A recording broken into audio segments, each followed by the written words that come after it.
Hi, I'm Jeff Holden. Welcome to the Nonprofit Podcast Network. Our purpose and passion is to highlight a nonprofit organization in each weekly episode, giving that organization an opportunity to tell their story in their words to better inform and educate the respective communities they serve, as well as provide one more tool for them to share their message to constituents and donors. Our goal is to help build stronger communities through shared voices and to both encourage and support the growth of local nonprofit organizations through podcasting. Thanks to our partners for their support in getting these stories told. CapTrust, fiduciary advice for endowments and foundations, and Western Health Advantage, a full-service healthcare plan for individuals, employer groups, and families. This episode, we're highlighting a most trusted and enduring nonprofit. I know I'm going to give it away when I suggest that nearly everyone knows of them by their iconic red kettles we see during the holidays, but their work goes far deeper. Every single day they are feeding hungry families, providing shelter for those without a home, helping individuals break the cycle of addiction, offering safe spaces for youth, and delivering hope in times of disaster. From workforce development programs in construction and culinary arts to low-barrier emergency shelters like the Center of Hope and Transitional housing programs, to their food pantries, disaster relief services, and family support programs. You've probably deduced our conversation is with the iconic organization, a legacy organization, the Salvation Army. We'll hear how their team is restoring dignity, providing opportunity, and building pathways to stability for the most vulnerable in our community from Sacramento County Coordinator, Major Peter Pemberton, and a client turned longtime employee, Christina Kitchen. Peter Pemberton, Christina Kitchen, welcome to the Nonprofit Podcast Network. Well, thank you. It's great to be here. I am so excited to have you here because this is an organization I've wanted to speak to for some time, and just with a variety of scheduling issues and what we're about to find out, some changes at the Salvation Army as well. This is a dual welcome. So, Peter, you are recently promoted from captain to major. Congratulations. Thank you. And you're also, I'm going to say, promoted from Portland to Sacramento. There you go. That's right. How long were you in Portland? I was in Portland for 4 years. Okay. And you literally just got here this month. I did, yes. About July 2nd was our first day in town. Now, I'm pretty astute, and I'm going to guess that Portland is not native to you. It is not. It is not. That accent is not a Portland accent. No, sir. Home is about 30 miles north of Louisville, Kentucky, in southern Indiana. Okay, very good. Very good. Well, welcome west. Thank you. Thank you. It's great to be here. And happy to have you. Yours is an organization that has incredible name recognition and identity, not to mention it's 150 years old. Everybody knows the Salvation Army, and they know it for a variety of reasons, the least of which is not the kettles. But we all do know those kettles, what a brilliant branding mechanism that was. So you are absolutely a legacy organization, which comes with some challenges as well as they mature and they grow and grow and grow and grow and the maintenance. Could you give us a brief rundown of what the Salvation Army is today so people can better understand the purpose? Absolutely. I'm glad you asked that question because we really try to be an organization that evolves to meet the needs of the current generation. What is being unaddressed that communities need us to stand tall and address for the people in helpless situations. So we do have to look at some of our traditions. We don't want to lose our traditions. We want to hang on to those, but we want to evolve as times need us to. So I think today we are definitely a religious organization at our core. We are a church, but we are a church that has a very intrinsic social spin to what we do. As our mission, we feel that we are called by God to meet human need without discrimination in the name of Jesus. And that looks very different depending on what community you're in. So we don't really have cookie cutter programs out there, though we do replicate in some instances. but we really just try to integrate our vast system, our network, our experience, our resources to really reach community needs in those specific communities. And in Sacramento, that's a lot of sheltering, transitional living, food insecurity, children's programs, those kind of things. And we'll get into those programs in just a minute, too, because I think they're the crux of the conversation.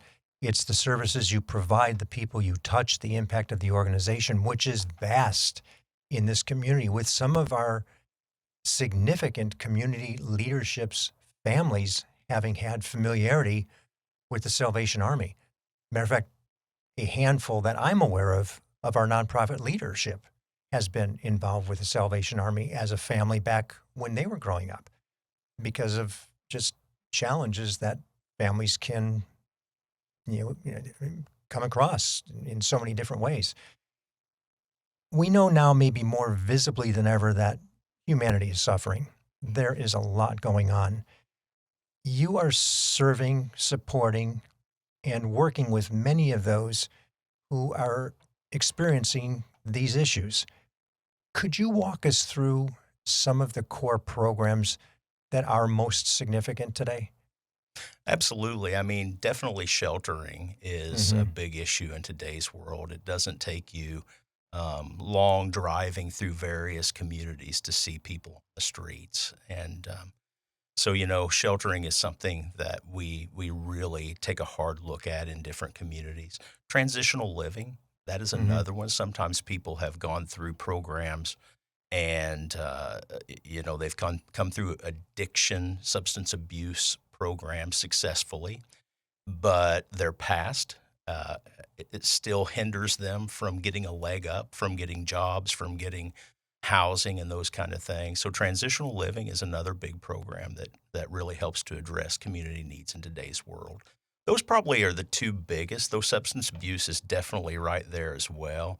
The Salvation Army, we try to lift programs in community that take people from the worst case scenario to a place of flourishment. We even have programs in Sacramento where we help people figure out how to own a home again. So, I mean, those kind of things are super special when you're talking about someone who is living on the streets, gone to a shelter, went through a transitional living program, and now they're about to receive the deed to their own home. That's pretty impressive stuff.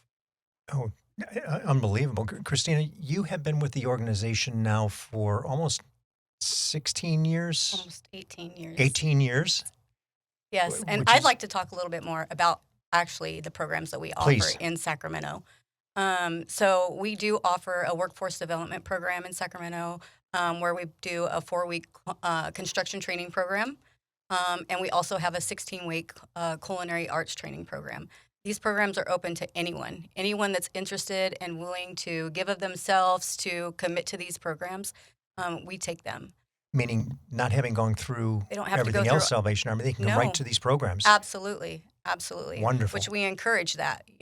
Of course, we also accept clients that are integrated into our programs, but by no means do they have to be. They don't have to go through our programs to join us. We have a Center of Hope, which is our emergency shelter, a low-barrier emergency shelter where we can house 140 individuals. Just took the question right out of my mouth. I was going to ask. And because we are low barrier, that means we pretty much accept anybody. Anyone that's homeless in the Sacramento region, we will accept you. As long as you can care for yourself and take care of all of your adult livings, your ADLs, we will accept you into the program. 8 ADLs is? It's a medical term. I don't know it, to be honest. Okay. It's just saying that they can take care of their own. Yes. Like they can use the bathroom by themselves. They can take their own medications by themselves. They don't have any, we don't need to help them out of bed or anything like that. So they need to be able to provide for themselves independently. That's what ADLs are. We also have 2 transitional housing programs, one that's specifically for men, where we can house 52 gentlemen that are leaving treatment programs. We also have a family, which is called a family transitional program that's called Eclair Rayleigh. And it is 32 2-bedroom, 1 and 2-bedroom units where they actually live independently. And for the benefit of those who are thinking, Rayleigh, well, we have a grocery store here by the name of Rayleigh. They're Rayleigh affiliated. was not only affiliated, but the family early on used the Salvation Army to get them on the right foot. Yes, they did. It's a wonderful story It of is. how we obtained the property. They actually gifted us this property to do what we're doing, and we need many more like it to be sure, for sure. But it is a wonderful program with a very, very high success rate. Families are allowed to stay there for up to 2 years. And of those successfully completing the program, about 92% of them move into permanent housing. Wow. And I'll share one of those stories later on. We also have our family services office where a lot of our social services are done. All of our food delivery programs are done through there. We have a client choice pantry where individuals can visit us and get food Tuesday, Wednesdays, and Thursdays. Every single day, Tuesday, Wednesdays, and Thursdays. So almost like a food bank. It is like a food bank. It is a food bank. It is a food bank, yes. And where is that, the North Highlands location? It is. Okay. 3213 Orange Grove, North Okay. Highlands. Yes. We also do our PG&E assistance, SMUD assistance, as well as the rental assistance at that office. Okay. We also have after-school program and a licensed daycare over at our Alhambra location, as well as nope, that was it. I think so. I think I covered them all. There are just so many programs in Sacramento to help every single person in need, regardless of what that need looks like. On the transitional housing, how long can somebody stay in the transitional housing? Up to 2 years. Okay, so In same both of as the them. families. Yes. Okay, Mm-hmm. it's amazing. Yeah. And you mentioned 52 men. Is there a women's facility as well? Well, the Or women is that would the be one with more at the children? family shelter. Got it. Yeah. Okay.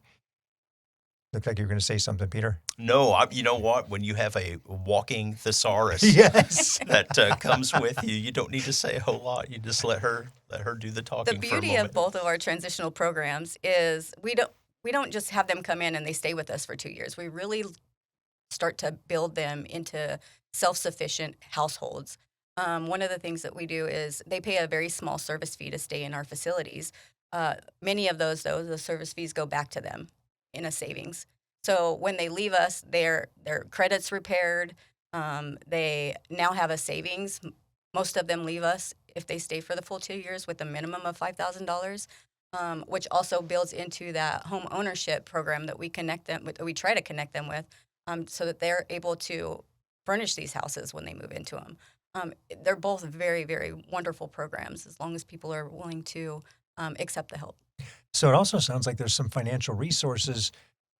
I don't mean giving of resources, but financial education, financial literacy programs that are also within some of the transitional elements that you provide. Yes. At Eclair Rayleigh, we work with the city through their financial empowerment workshop, Yep. and so we connect them through there. And then we have case managers that work with all of our other individuals at the Men's Transitional Housing to build budgets, work through any past fines, any past child support, anything like that. We help them work through that so that they become self-sufficient before they ever leave us. And that's some of the reason that the transitional living programs need to be as long as 2 years, because some of these folks are navigating, legal repercussions from past decisions and things, and they need time to reestablish themselves to get past those hurdles. So we are very intentional in trying to help them with that. Peter, you mentioned the faith-based element of the Salvation Army. And I think some people will think, I don't want to have to go to a church to find salvation, find some hope to deal with my issues. Mm-hmm. But it truly is a non-denominational situation. It's not pushing any particular religion. It's really just a belief in a higher power, correct? You want to address that a little bit for the benefit of those who are thinking, I'm not sure about. Sure, absolutely. Well, we definitely are Christians, so we do believe Jesus is Lord, and we are Wesleyan Arminian in our faith. But I want to be clear about this. You do not need to come to our church to have your needs met. Thank you. That's what I want to make sure was clear. Yeah, our goal is always to introduce people to the hope that only Jesus can provide. But if they have a personal philosophy that keeps them from that, we're still going to meet their needs. We're going to treat them just as we do anyone else. We're going to treat them with human dignity. We care about that individual. We want to see that individual flourish in life. We want to change the trajectory of generational poverty and imprisonment. And we want to find hope for future generations, starting with that individual and their children. So, yeah, they are certainly welcome to come to our church services. They're invited to come to our church services, but that is not necessary to be served through our social programs. Good. However, I do firmly believe that hope comes from faith. As And, do I. Absolutely. and there's certainly a faith-based element in some way, shape, or form that's necessary for all of us to continue to go on in some way, Absolutely. shape, or form. The next question may be a little difficult because you're relatively new, but I'm not worried about Christina having some input on this one. Collaboration is really important today more than ever, especially with some of the changes that are going on with a variety of different things in the nonprofit space. I could probably rattle off 10 organizations that you collaborate with, but Christina, are there any in particular that are overarching? Many of the organizations that you deal with in town that are, yes, always. We're there, they're there for us, we're there for them. Absolutely. Sacramento Food Bank, to name one. And Blake Young is phenomenal. Phenomenal. And we couldn't do what we do without that collaboration, to be honest. Smud and PG&E. Incredible organizations. 211. A lot of our referrals come through 211. Interesting. Sacramento Steps Forward. Mm-hmm. All of our homeless services are also channeled through Sacramento Steps Forward. The Veterans Administration. Many of our beds at the shelter are occupied by veterans, and they have been a very wonderful partner to work with, as well as Kaiser Permanente. The San Juan Unified School District, our family transitional program, many of those referrals come through San Juan through their McKinney-Vento Act, which is for homeless individuals. Pivot, Hope Cooperative, El Hogar for people that are struggling with mental health issues, as well as Weave. The list goes on and on and on. There's so many organizations that we collaborate with and continue to try to build relationships with. And I'm happy to say we have relationships or have had episodes with the majority of those that you just spoke with. Wonderful. So I'm excited to hear that there is that collaboration. It's so important today. And it's a key element of the conversation we have here. We've had people sitting where you're sitting, and they'll mention something. I said, well, have you met with? No, didn't know they existed. They do now. Yeah. And it becomes, a unified effort to where they're working together in so many different situations. And it's encouraging to hear. You touch so many different facets of life overall that I can only imagine the elements of the community that you do get involved with to be very vast. How about law enforcement and our sheriff's department? Is there a working relationship to support people who maybe could be involved with Salvation Army as a result of maybe an incarceration or? Actually, it's funny that you brought that up because one of our funding sources, our new funding sources at the shelter, is we are housing individuals that are coming through Prop 47, which is people that are recently released from incarceration. And so we're having a large population of our shelter will now become those individuals. And so we have started working with the Prop 47 and Exodus and the city of Sacramento. We'll return to our incredible discussion of good work right after we hear from the people who make the program possible. Hello, this is Scott Thomas with Cap Trust in our Sacramento office. I specialize in working with local nonprofits and associations. Annually, we survey private and public nonprofit organizations across the country to better understand challenges they see in today's environment. In our more recent survey, we heard concerns about proper board governance, mission-aligned investment, and how to implement alternative investments. If you would like a copy of the survey or to discuss your organization, look me up, Scott Thomas at captrust.com. I'm thrilled to have Western Health Advantage partnering with us as they do so much to support so many nonprofit agencies in our community. As a truly local health plan, you'll find individual and family options, employer options, plans for CalPERS and Medicare Advantage. From medical services to pharmacy, health and wellness support, as well as behavioral health care, Western Health Advantage has a plan that fits what you need. As an employer, for profit or nonprofit business, individual or family, you can find more at westernhealth.com. And we didn't speak about that, so it just seemed to make sense that it might exist. Further community collaboration exists through our advisory board for Sacramento. We have people from all walks of life that can help us get into doorways that we otherwise would not be able to get into, and those folks are instrumental in helping us connect with folks who can really change the trajectory of people's lives. Do you know how many people you have on your advisory board? I do. Roughly? We have, I believe right now we have 41. Okay, that's a good sampling of people. You're going to have a lot of touch points in the community there. Yep, it's a good, robust advisory board. And to be clear, the advisory board is different than your board, correct? Correct, yes. We have a board of directors that resides in L.A., but our advisory board is more localized, and they help integrate us into community, help us strategically plan to meet community needs. They help us do things such as fundraising for the nuances of programs that we want to either stand up or continue, and they kind of hold us accountable to what the Salvation Army stands for, to make sure that us local officers and employees are representing the Army well with integrity and doing what we say we're going to do. I've been involved with the fundraising effort back in the day. It was quite some time ago, and it was for the breakfast, which was a staple for the longest time in the community. And I remember just how, I'm not going to say easy it was, but the access was easy to get the opportunity to speak to somebody about contributing as a sponsorship or whatever it may have been for tables, because of the visibility of the organization.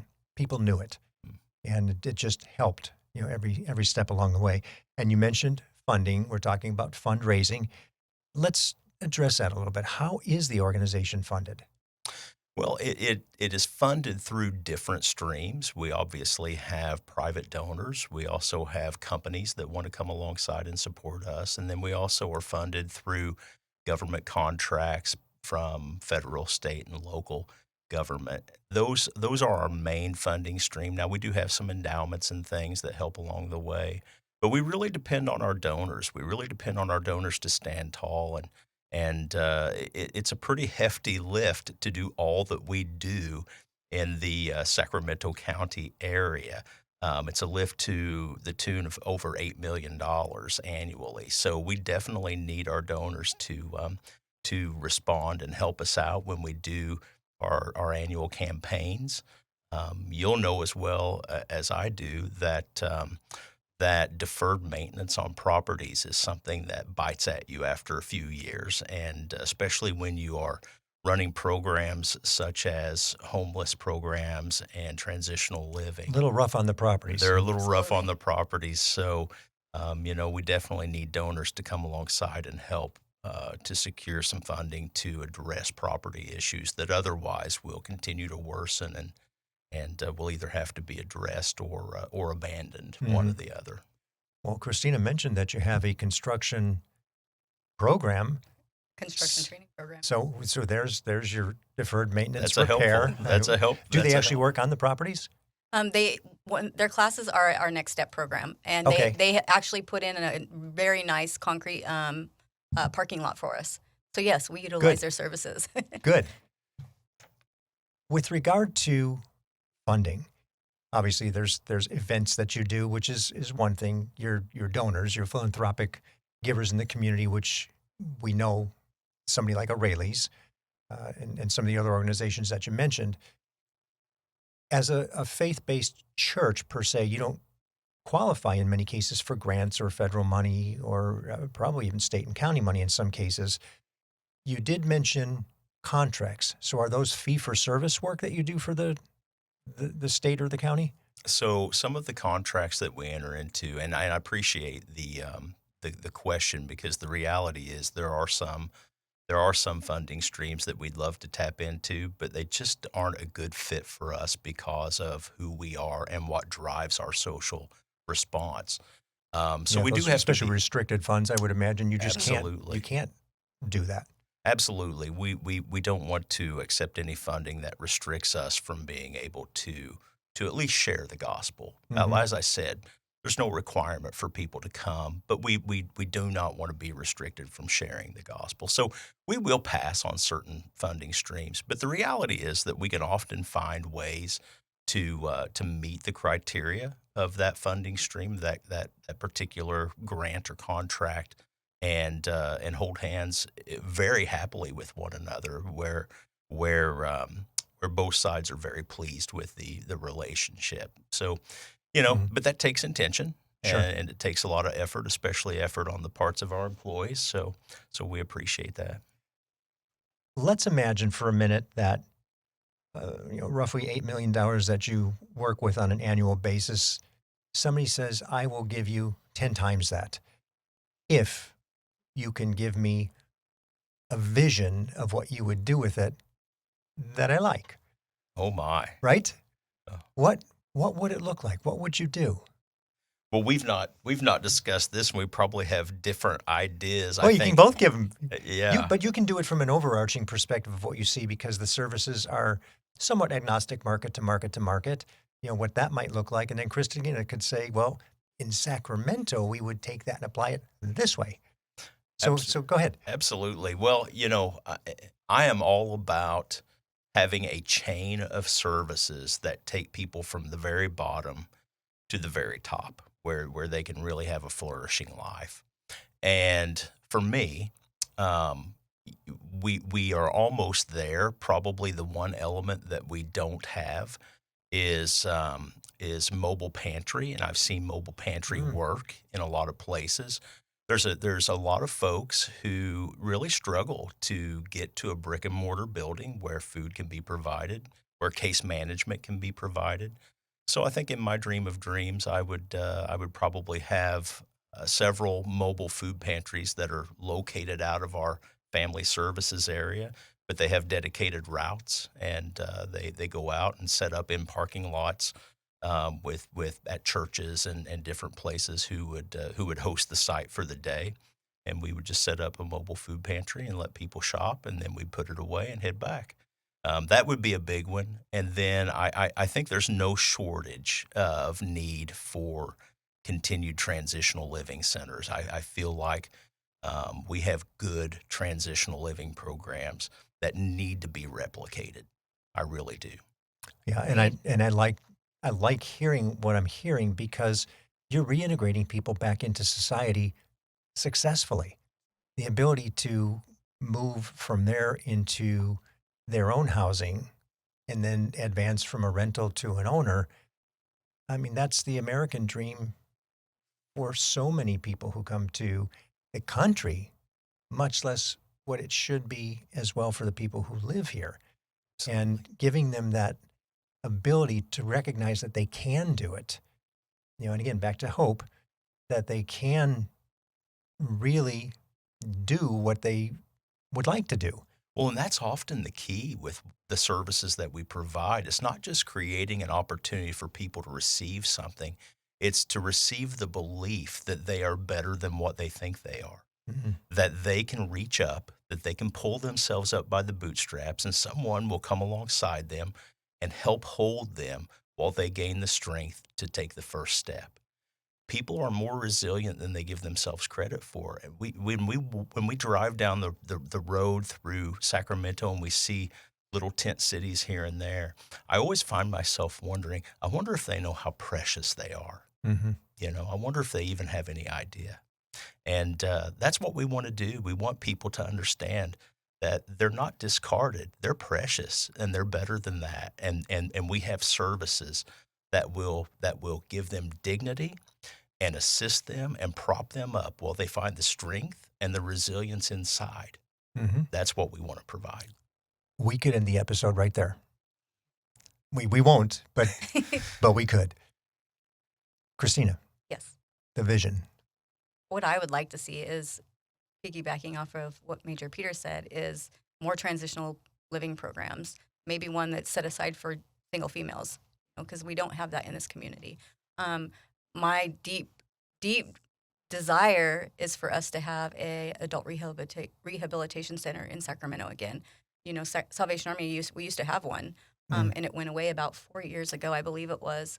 And that is a important part of this holistic approach that Salvation Army believes in, right? Is really working with those individuals that are coming out of addiction and offering them a place where they can go to get back on their feet and learn how to live life without drugs and alcohol.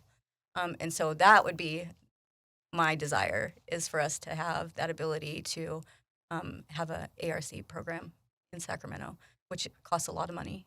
Yeah, we would need that times 10 Yes, person we to would. stand up. Well, there we go. Yes, we would. And for the benefit of those who are listening who maybe already are supporters of the Salvation Army or have been teetering on where they want to make some contributions, that's what we found important about this conversation, because they see the vision and they say, hey, you know what, I want help. If I can get you one step closer to that, we want to hear what you would do if you had the opportunity. And now we have to come out of that cloud and come back to reality. What is the greatest need? What do you see as the greatest need when you look at where the organization is today?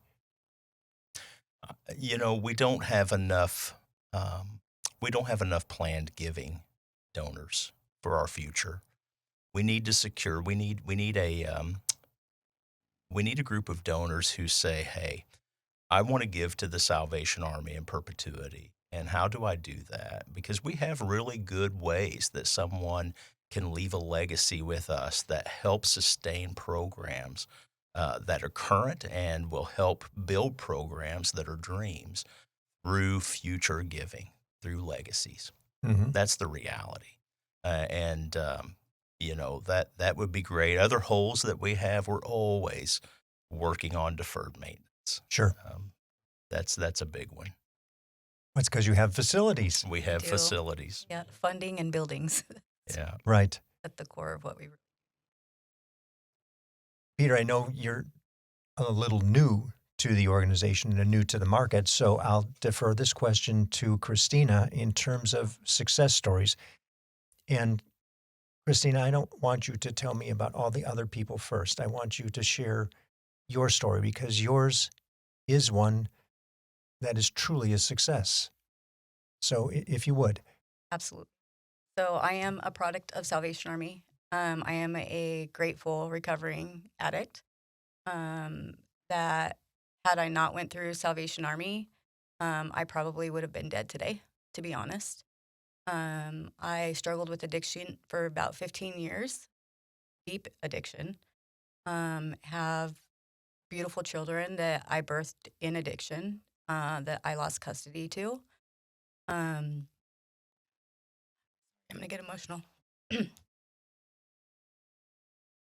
And really felt like I had no way out. I got pregnant, and the reality that this child was going to experience what my other children experienced kind of scared me and broke me to the point where I literally hit my knees and begged for God, my higher power, whatever was there, to resolve that desire to live that lifestyle. And so I sought help. And I sought that help at Salvation Army. I went through the program and fell in love with what it offered me. It offered me an understanding that I don't have to do it alone, that there were people there, as Major Peter said, to hold me up when I thought I couldn't hold up myself. And it gave me the independence that I needed, the courage that I needed, and the therapy that I needed to let go a lot of the guilt that I had for what I had put my other children through. And I decided I never wanted to leave.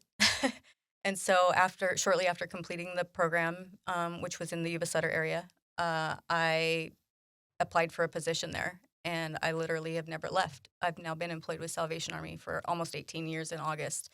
And have all of my children back in my life, have my grandchildren that regularly visit me. And for the benefit of those listening, that when you say all your children, We thought Fred McMurray had a lot of, how big is the family?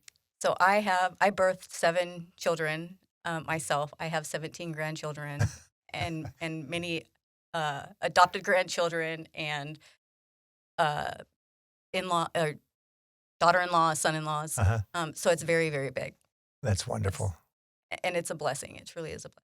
And what a testament to the program as you've not only transitioned from addiction into the transitional program to employment to advance to where you are today. Yes. I started at the bottom. I was the boots on the ground for a very long time. And so it's a miracle, honestly, that I'm where I am today. But I'm very grateful for where I am, and I plan to stay forever. Well, They'll have me.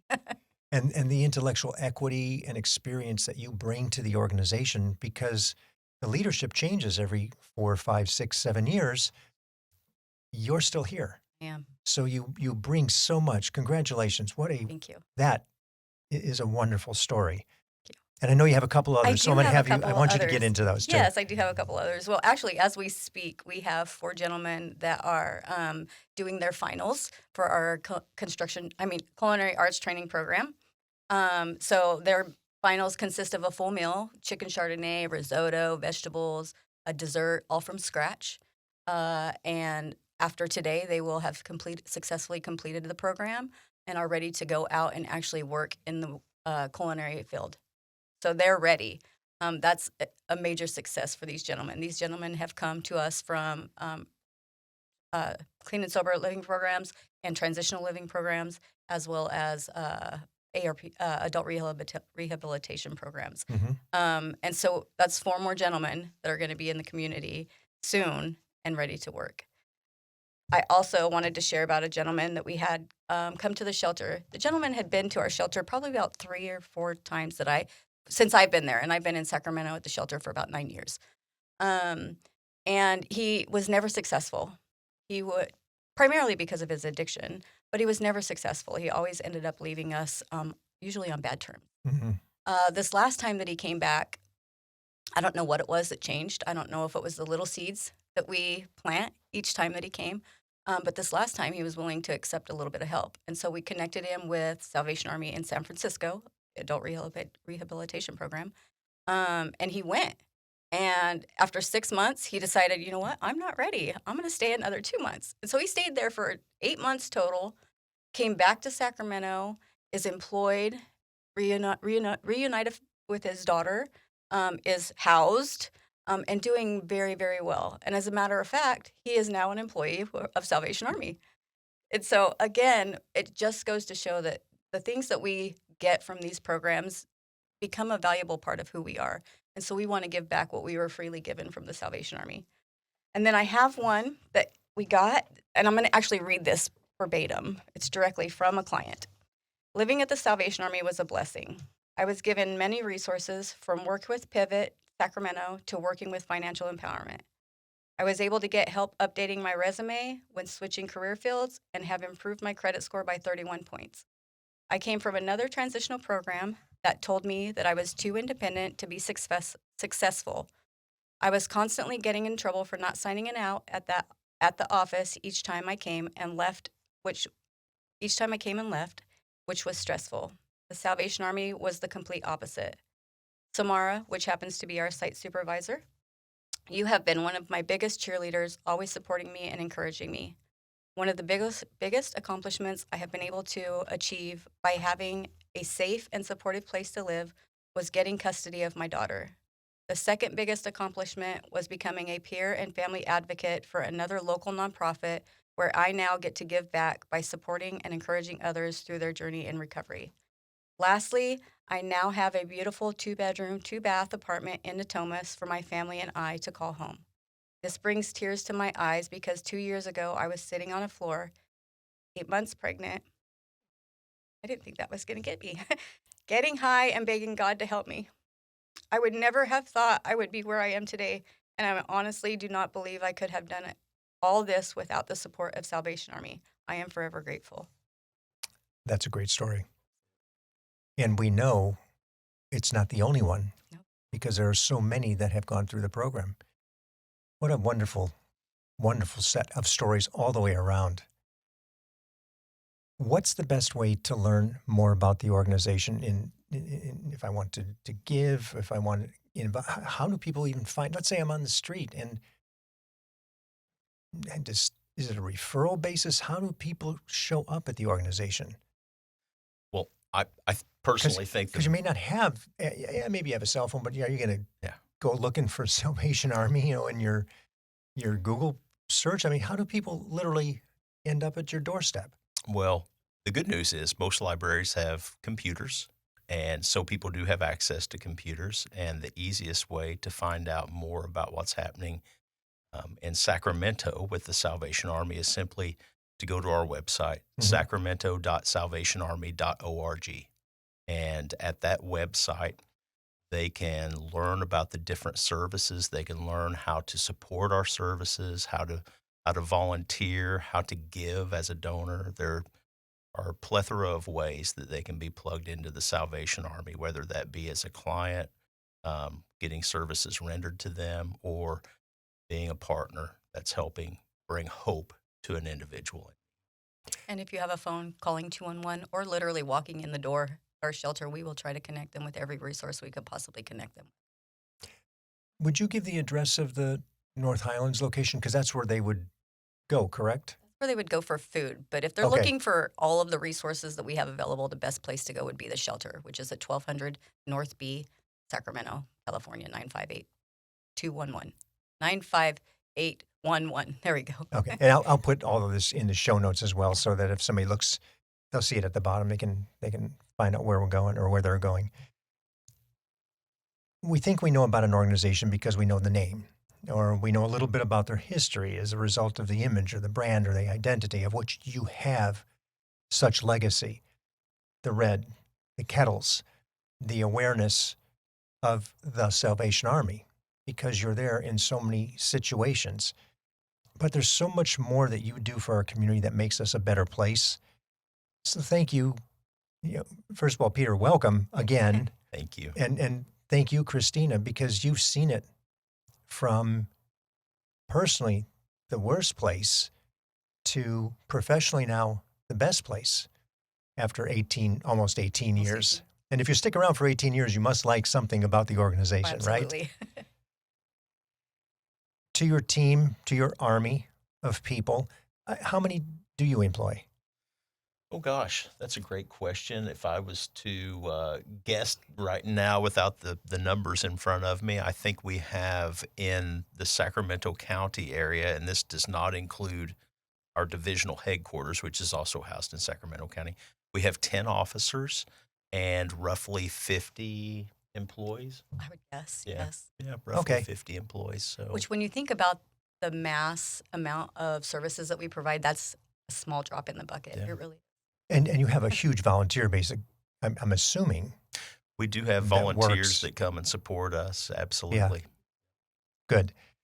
Well, thank you again. We are truly blessed to have such great leadership, and I mean that in so many different ways, through your team, through your people, for what you do and the services you provide to alleviate some of the greatest stressors on our community, meaning homelessness and substance abuse, and transition to productivity. And I'll add, not to forget faith, and a belief as a church. So thank you both for sharing and taking the time to come in. And Peter, again, welcome to Sacramento. We're excited to have you here. Thank Christina, I'm sure I will see more of you because I will be sending you information from others that I think might benefit through some association. Thank you for having me. Thank you so much. Thank you. Thank you for listening to the Nonprofit Podcast Network. I hope you enjoyed the episode.